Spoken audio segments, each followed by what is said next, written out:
করণদিঘির তৃণমূল কংগ্রেস বিধায়ক গৌতম পালের হাত ধরে ১০০ পরিবার কংগ্রেস ছেড়ে তৃণমূল কংগ্রেসে যোগদান করলেন। শনিবার করণদিঘি বিধানসভার কেশবপুরে এই যোগদান সভাটি অনুষ্ঠিত হয়।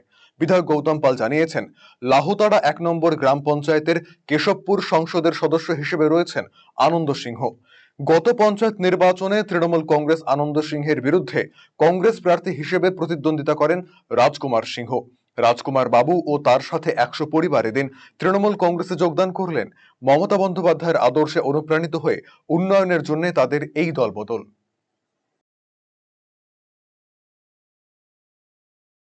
করণদিঘি বিধানসভার অন্তর্গত লাউতারা 1 অঞ্চলের কেশবপুর সংসদে কেশবপুর বুথে আমাদের আনন্দ সিং গ্রাম পঞ্চায়েতের তৃণমূল কংগ্রেসের মেম্বার আছে এবং তার সঙ্গে যে কন্টেস্টিং প্রার্থী ছিল রাজকুমার সিং কংগ্রেস থেকে, তার দলবল নিয়ে আজকে প্রায় ১০০টি পরিবার আজকে তৃণমূল কংগ্রেসে যোগদান করলেন।